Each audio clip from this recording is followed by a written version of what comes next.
Alléluia. Alors, le thème de ce matin, c'est le mobile de mes actes. Pour comprendre le mobile de mes actes, nous allons étudier la vie de David, le roi David, qui a posé 2 actes. Et après avoir posé ces 2 actes, nous nous rendons compte que le premier acte a été condamné par le Seigneur. Et le second acte n'a pas été condamné par le Seigneur. Nous allons également découvrir que dans la suite de notre message, il y a également une autre personne dans le Nouveau Testament qui a également posé un acte, mais cet acte n'a pas été condamné par le Seigneur. C'est pour cela que ce matin, nous avons choisi le thème qui dit le mobile. Pourquoi est-ce que les 2 actes de David n'ont pas été sanctionnés par le Seigneur de la même manière? Qu'est-ce qu'il y avait derrière ça? Alors pour découvrir, lisons 1 Chronique, le chapitre 21, les versets 1 à 8, que je vous prie de vous lever pour pouvoir honorer la lecture du Seigneur. Après, vous allez vous asseoir juste pour saluer, pour honorer la lecture du Seigneur. 1 Chronique 21, 1 à 8. Satan se leva contre Israël et incita David à faire le dénombrement d'Israël. Et David dit à Joab et au chef du peuple, allez faire le dénombrement d'Israël depuis Beersheba jusqu'à Dan et rapportez-le-moi afin que je sache combien il s'élève. Joab répondit, que l'Éternel rende son peuple 100 fois plus nombreux. Ô roi mon Seigneur, ne sont-ils pas tous serviteurs de mon Seigneur? Mais pourquoi mon Seigneur demande-t-il cela? Pourquoi faire ainsi pécher Israël? Le roi persista dans l'ordre qu'il donna à Joab, et Joab partit et parcourut tout Israël, puis il revint à Jérusalem. Joab remit à David le rôle du dénombrement du peuple, et il y avait dans tout Israël 100 000 hommes tirant l'épée, et Juda 470 000 hommes tirant l'épée. Il ne fut point parmi eux le dénombrement de Lévi et de Benjamin, car l'ordre du roi lui paraissait une abomination. Cet ordre déplut à Dieu qui frappa Israël. Et David dit à Dieu, j'ai commis un grand péché en faisant cela, maintenant d'être pardonner l'iniquité de ton serviteur. Le deuxième texte, après tu vas t'asseoir, c'est dans 1 Chronique 23, 1 à 5. Il est dit ceci. David rassasié de jour, établit Salomon son fils sur Israël. Il assembla tous les chefs d'Israël, les sacrificateurs et les Lévites. On fit le dénombrement des Lévites depuis l'âge de 30 ans et au-dessus, compté par tête et par homme. Il se trouvait au nombre de 38 000.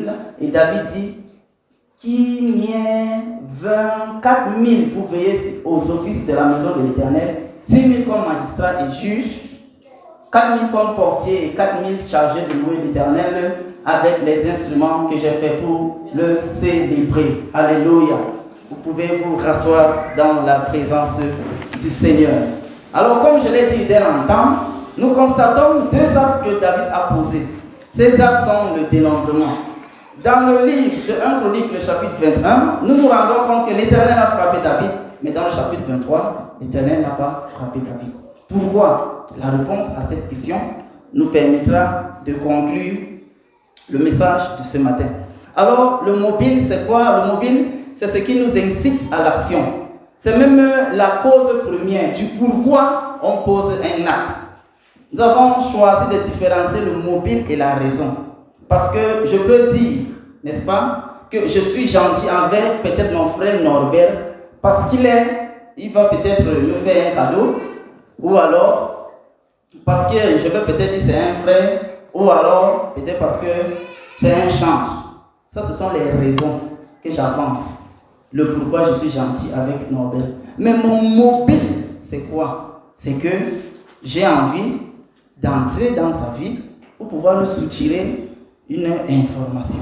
Parce qu'il a fait du mal à ma soeur lorsqu'on était au lycée. Vous comprenez donc la différence entre le mobile et la raison. Donc le mobile, là, c'est ce qui est au fond, là. C'est ce qui te pousse. J'ai dit tout haut, c'est ce qui incite à l'action. Maintenant, on peut corroborer ça des raisons. Des raisons. Alléluia. C'est-à-dire qu'il y a des personnes qu'on sait qui ont marié une femme, n'est-ce pas? La raison du mariage, c'est que c'est l'amour. Mais le mobile là, c'était pour faire tomber la famille dans laquelle il allait marier la fille. Simplement parce que les grands-parents avaient déjà dit que cette famille n'est pas une bonne famille. Vous connaissez les cas comme ça? Voilà, c'est donc ça la différence entre le mobile et la raison. Quand bien même on peut souvent interjecter les deux termes, mais le mobile est plus sérieux, est plus profond que les raisons. Amen. Alors, nous allons donc découvrir le mobile qui a fait en sorte que Dieu ne frappe point David lors du premier dénombrement et au second dénombrement, Dieu frappe David.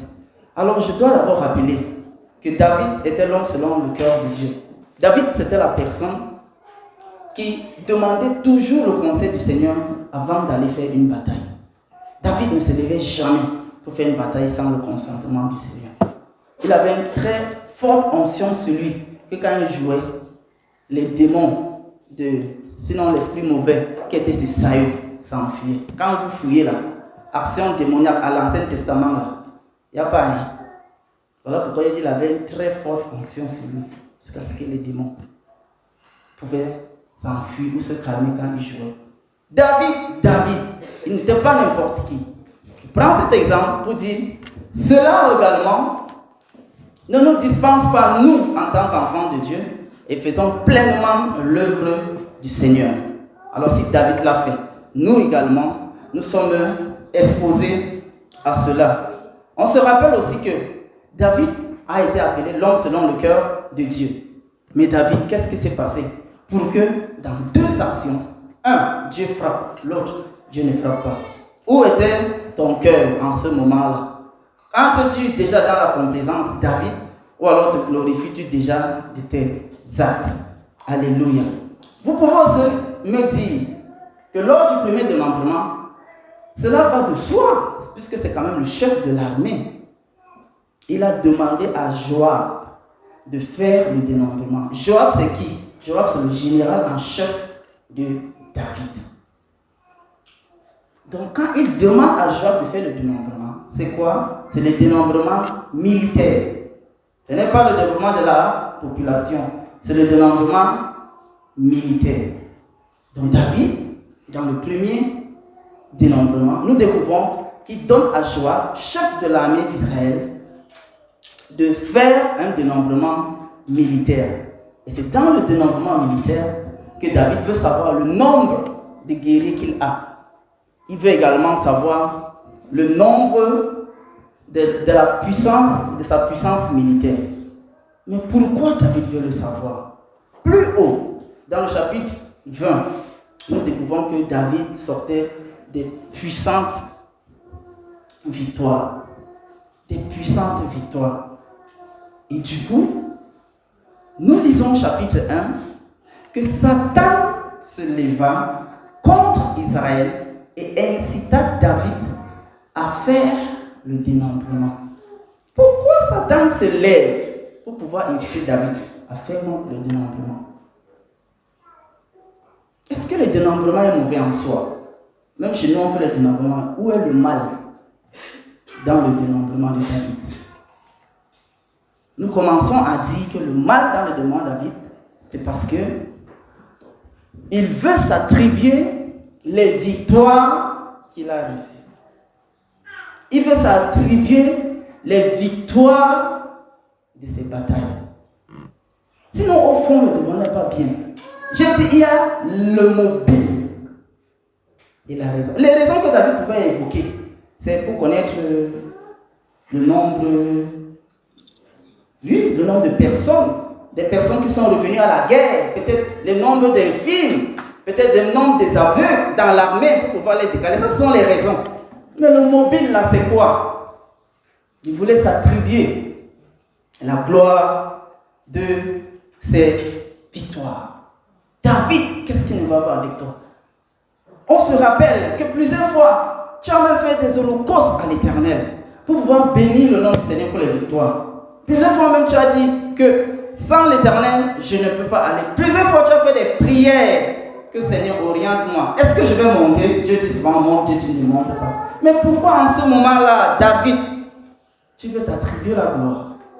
Alors si Satan a incité David, ce n'était pas pour rien. Ça veut dire quelque part dans le cœur de David, il y avait des petits pincements. Sinon, on se rappelle de la parole de Jésus. Il a dit, le prince de ce monde vient contre moi-même.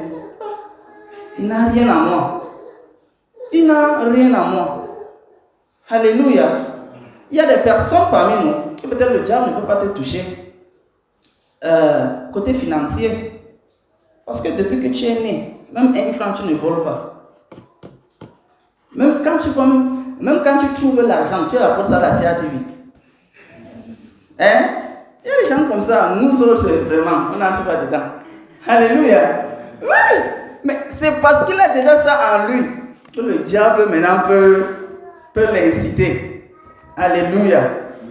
Dans le livre de 2 Samuel 24, le chapitre 1, voilà ce qu'il est dit. Il dit, la colère de l'Éternel s'enflamma de nouveau contre Israël et il incita David contre eux en disant, fais le développement d'Israël et de Juda.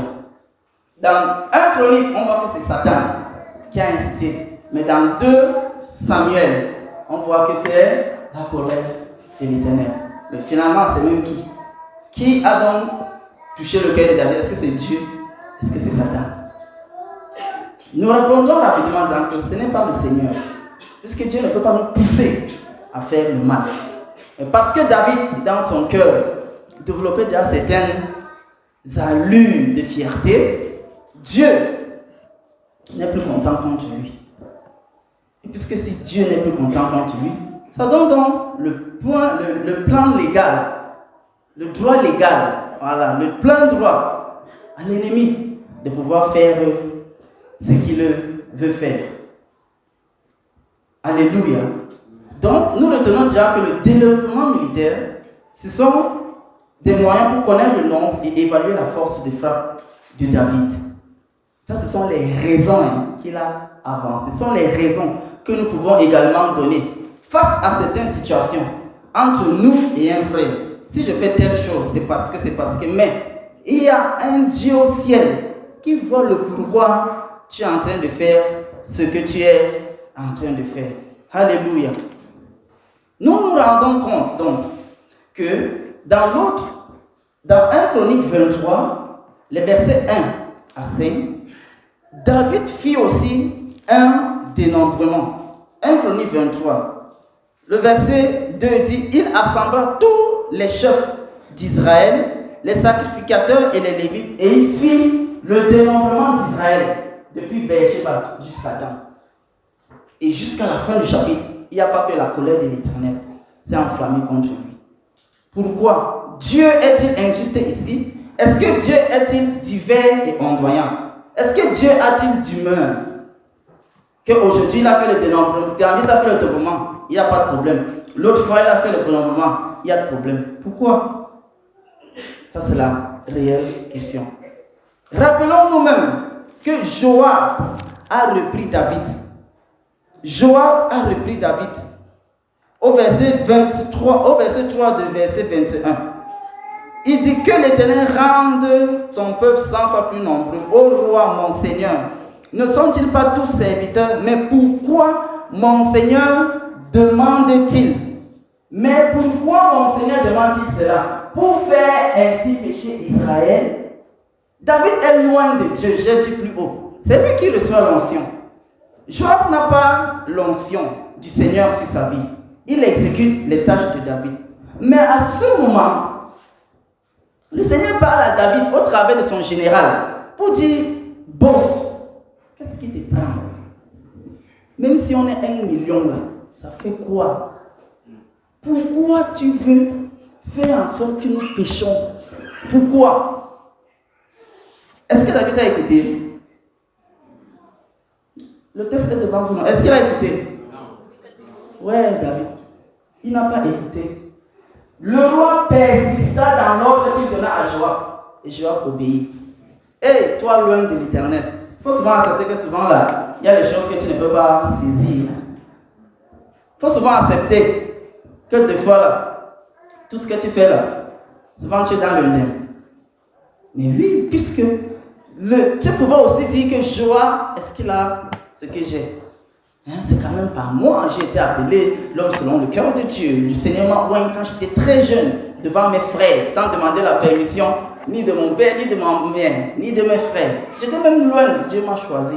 Donc toi là, tais-toi. Tu n'as pas grand chose à me dire. David, qu'est-ce qui t'arrive? Toi également, qu'est-ce qui t'arrive? Lorsque le mobile de ton cœur n'est pas figé sur le Seigneur. Nous découvrons au chapitre 23, de 1 à 5, que David fit le dénoncement, mais cela ne déplut pas au Seigneur. Pourquoi? On se rend compte que c'était pour la gloire du Seigneur. Le chapitre 23, 1 à 5, c'était pour la gloire du Seigneur. Il se trouvait le nom de David. On continue. Chapitre 23, 1 à 5. Il fit le dénoncement des Lévites. Des Lévites. Au chapitre 21, c'était le dénombrement des militaires. Nous, au chapitre 23, c'est le dénombrement des Lévites. Pourquoi? Pour la gloire de Dieu. Pour amener l'excellence dans le service. Parce que pour la petite histoire, c'est David qui construit et organise le service dans la maison du Seigneur. Les portiers, les chants, les trésoriers, et j'en passe. C'est David qui établit tout ça. Donc pour cela, le Seigneur ne le frappe pas. Donc deux dénombrements, une même personne, deux différentes réactions du Seigneur. Pourquoi? À cause de ce qu'il y avait dans son cœur. David fait le deuxième dénombrement pour la gloire du Seigneur, pour organiser le culte du Seigneur. Du coup, rien ne revient à lui. Aucun mérite pour lui, mais tout pour le Seigneur. Alors, toi et moi ce matin, quelles sont nos réactions? Comment on se comporte devant des situations? Pourquoi nous posons tel acte? Pourquoi fais-tu ce que tu fais? Pourquoi tu fais ce que tu fais? Les raisons, là, nous on voit les raisons. Nous, on s'arrête, l'homme, nous, on voit les raisons. Mais c'est Dieu qui voit le mobile. Je vous ai donné l'exemple plus haut, d'un exemple peut-être avec Norbert, que je peux être proche de lui, et c'est parce que c'est un garçon, c'est parce que c'est un frère, c'est parce que c'est un baptême, c'est parce que c'est un chant. Mais au fond de moi, c'est parce que je veux lui faire payer le fait qu'il a peut-être marié et divorcé ma soeur. Et quand je suis proche de lui maintenant, je peux avoir accès à sa vie, à sa maison, et un jour, je mets le feu et je m'enfuis. C'est ça qui a fait en sorte que je m'approche de lui jusqu'à on devient ce qu'on est devenu. Donc il y a aussi les raisons que tu balances, que tu peux tromper l'homme, mais tu ne peux pas tromper le Seigneur. Amen. Que mon cœur te soit pur, Seigneur Jésus. Que mon cœur te soit pur, Seigneur Jésus. Que mon cœur te soit pur, Seigneur Jésus. Que mon cœur te soit pur, Seigneur Jésus. Enlève tout moi qui parle en moi et mon cœur te soit pur, Seigneur Jésus. Oh, enlève tout moi qui parle en moi et mon cœur te soit pur, Seigneur Jésus. Alléluia. Toutes ces choses que tu as fait, que le Seigneur t'a conduit, David, pourquoi en ce moment tu veux te tirer la gloire? Pourquoi? Qu'est-ce que tu veux faire avec quelconque gloire du Seigneur? Pourquoi quand tu fais le bien que tu fais là, tu le fais pourquoi? Pour qu'on te voit? Pour qu'on te cite aussi parmi les gens qui ont fait le bien? Ou bien parce que tu veux glorifier le Seigneur? Tu fais ça pourquoi? Parce que Dieu voit. Pourquoi tu fais ce que tu es en train de faire? Si tu es au travail et que tu rencontres à ton supérieur, pourquoi tu le rencontres? C'est pour saboter ton frère ou alors c'est pour faire avancer le travail. Tu fais ça pourquoi? Parce que c'est là le mobile que Dieu voit dans le cœur. Les paroles que tu lances à ta personne là, Tu lances ça pourquoi? C'est pour gâter ou bien c'est pour arranger? Ou bien parce qu'il t'a énervé? C'est Dieu qui voit le cœur. Quelles sont tes pensées? Quelles sont tes pensées? Quelle est ton attitude? Lorsque tu vois aussi ton frère monter, ça te fait comment dans le cœur? Le mobile là, c'est Dieu qui voit. Hein? Nous, on ne voit pas. Ça te fait comment? Dans ton cœur, là, ça te fait comment? Tel s'est marié, tel a eu tel, tel a eu tel. Dans ton cœur, ça te fait comment? Alléluia. Pour David, lorsqu'il fallait retrouver la paix avec Dieu, au verset 8 de 1 Chronique, chapitre 21, pour David, lorsqu'il fallait retrouver la paix avec Dieu, qu'est-ce qu'il a fait? Il dit à Dieu, j'ai commis un grand péché en faisant cela. Maintenant, Seigneur, daigne pardonner l'iniquité de ton serviteur, car j'ai complètement agi en insensé. David reconnaît que ici, j'ai mal fait, Seigneur. Voilà pourquoi, chapitre 23, il pouvait maintenant faire un dénombrement qui a plu au Seigneur. Et toi, tu fais comment? Tu t'endurcis? Tu penses gérer? Puisque nous, on ne voit pas. Mais Dieu voit. Mais la bonne nouvelle, là, tu peux faire comme David pour dire que Seigneur, j'ai péché contre toi. Oui, tu peux dire, j'ai commis un grand péché en faisant cela maintenant. Tu peux également le reconnaître. Maintenant, Seigneur, daigne pardonner l'iniquité de ton serviteur, car j'ai complètement agi en insensé. Que mon cœur te soit pur, Seigneur Jésus. Que mon cœur te soit pur, Seigneur Jésus. Que mon cœur te soit pur, Seigneur Jésus. Oh, enlève tout moi qui parle en moi et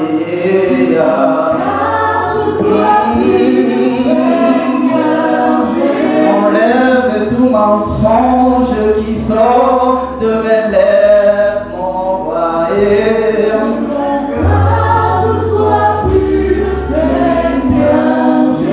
enlève tout semblant qui sort de moi toujours et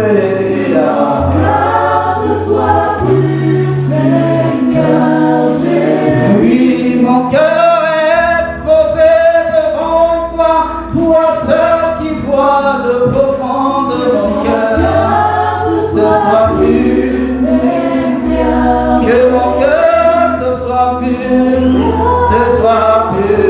Seigneur Jésus.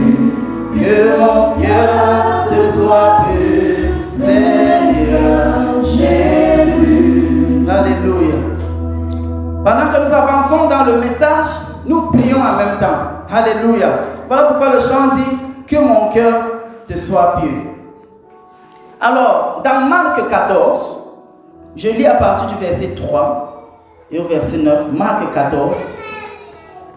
Marc 14, voilà ce qu'il est dit dans la partie du verset 3. Il est dit, comme Jésus était à Béthanie, dans la maison de Simon le lépreux, une femme entra pendant qu'il se trouvait à table. Une femme, elle s'appelle Marie. Elle tenait un vase d'albâtre qui renfermait un parfum de nard de grand prix, et ayant répandu le vase, elle répandit le parfum sur la tête de Jésus. Quelques-uns exprimaient leur indignation. À quoi bon prendre ce parfum? On pourrait vendre de 300 deniers et les donner aux pauvres, et ils s'irritaient contre cette femme.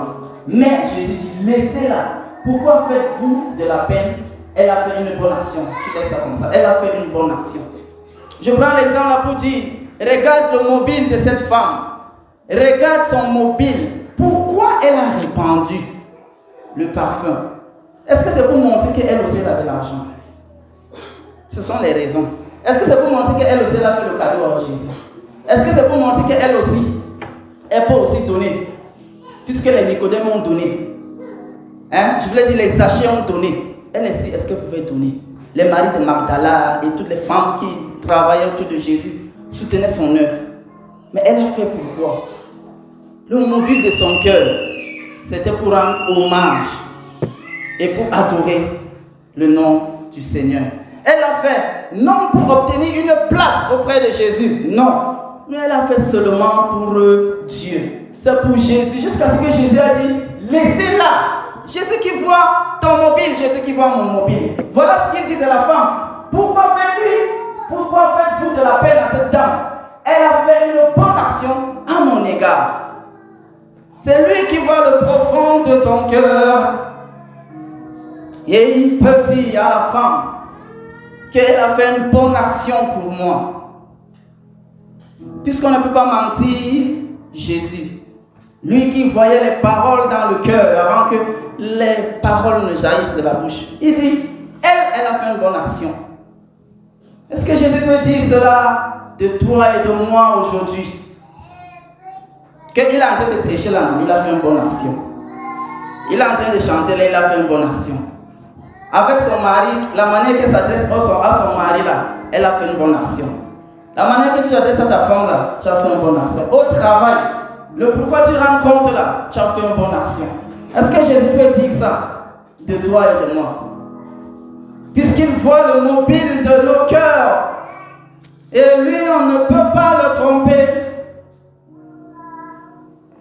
Est-ce qu'on peut prier que mon cœur te soit pur, Seigneur Jésus?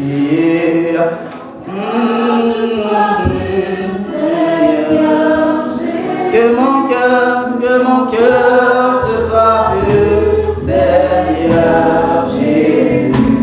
Que mon cœur te soit pur. C'est notre prière que nous élevons ce matin. C'est une prière que nous élevons au Seigneur ce matin. Seigneur, que mon cœur te soit pur. Je veux avoir un mobile pur devant toi. Je veux avoir un mobile pur devant toi, Seigneur. Je peux tromper les hommes, je peux tromper tout le monde. Mais toi seul, je ne peux pas tromper. Je veux être trouvé comme Marie qui a répandu le parfum devant toi. Et tu as dit d'elle qu'elle avait une bonne action à mon égard. Que mon cœur te soit pur, Seigneur Jésus.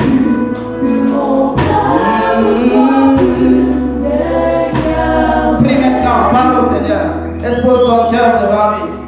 Et tu peux demander pardon comme David. David a dit, oh Seigneur, j'ai commis une faute lourde devant toi. Et j'ai agi en insensé, pardonne-moi. Regarde maintenant pourquoi tu posais tel acte. Quelles étaient les motivations de ton cœur? Est-ce pour te faire voir? Est-ce pour te faire remarquer? Ou alors c'était pour la gloire de Dieu? Est-ce pour te faire voir ou te faire remarquer? Ou alors c'était pour la gloire de Dieu? Lui qui va le très fond de nos cœurs, Seigneur.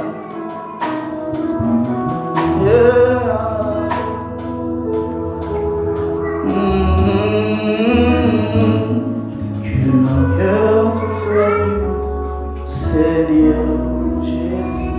Merci Seigneur pour ta parole. Jusqu'ici, la parole du Seigneur. Amen. Amen.